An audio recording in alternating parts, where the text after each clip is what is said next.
saudara-saudara, salam Daily Wisdom. Christmas Forever. Di dalam Injil Lukas pasal yang ke-14, ada sebuah perumpamaan yang disampaikan oleh Tuhan Yesus. Perumpamaan itu berbicara tentang seseorang yang mengadakan pesta, lalu dia mengirimkan undangan kepada banyak orang. Namun ternyata orang yang diundang itu, mereka semua sibuk dengan kesibukan masing-masing. Mereka tidak dapat hadir dan menikmati sukacita, tetapi mereka berdalih. Nah, oleh sebab itu kemudian si pengundang mengambil keputusan.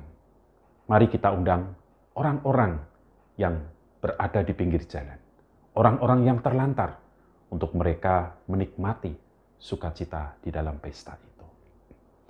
Di akhir dari perumpamaan itu, Tuhan Yesus berkata, tidak ada seorang pun yang diundang merasakan sukacita itu.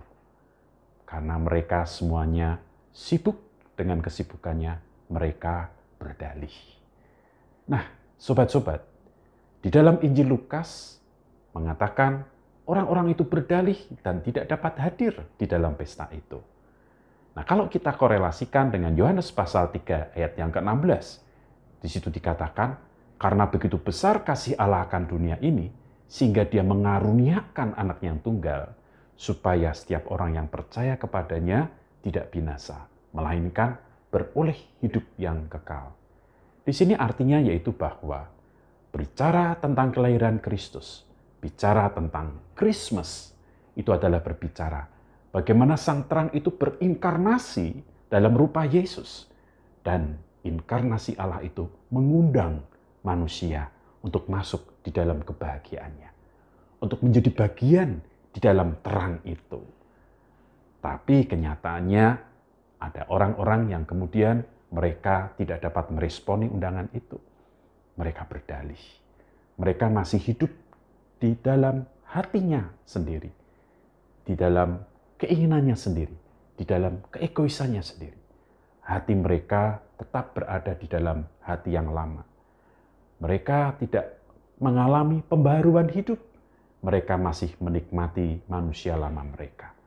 Orang-orang yang berdalih berbicara tentang orang-orang yang masih dalam konsep pikirannya sendiri dan tidak mau dibentuk oleh pikiran Kristus. Orang-orang yang berdalih berbicara tentang orang-orang yang masih mau hidup dengan keinginannya sendiri dan bukan kehendak yang ilahi. Disitulah akhirnya mereka menjadi golongan orang-orang yang tidak merasakan sukacita ilahi. Berbicara soal peristiwa Natal, kita teringat dengan peristiwa orang Majus dan para gembala. Mereka meninggalkan zona nyaman mereka, mereka berjalan menuju kepada bayi Yesus. Mereka bersujud kepadanya, mereka merendahkan hati, dan mereka terhisap di dalam sang terang itu. Mereka mengalami sukacita itu. Hati mereka terbuka, hati mereka menyambut. Mereka meyakini ada sesuatu yang diberikan, dan hal itu mereka akhirnya peroleh. Dan ketika mereka kembali, mereka mengalami sukacita itu. Mereka mengalami kebahagiaan itu. Itulah yang diinginkan oleh Allah. Menyambut dan merasakan sukacitanya, dan memberitakan sukacita itu kepada orang lain dan sesama kita.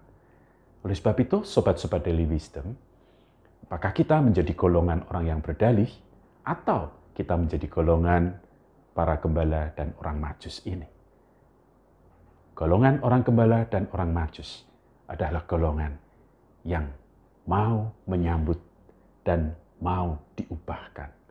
Golongan orang yang berdalih adalah orang yang bersikukuh dengan keinginannya sendiri dan tidak mau dibentuk dan diubah. Christmas Forever berbicara undangan Allah untuk kita mau dibentuk dan merasakan karya keselamatan Allah dan merasakan sukacita. Sukacita yang diberikan, sukacita yang akan senantiasa menguatkan kita hari demi hari. Sehingga Christmas bukan berbicara hanya pada satu hari, tapi Christmas berbicara tentang forever. Sukacita, kekuatan dari waktu ke waktu, karena Dia Allah yang sudah hadir dalam hati kita, menguatkan kita. Salam dari Wisdom, God bless you. Tuhan memberkati.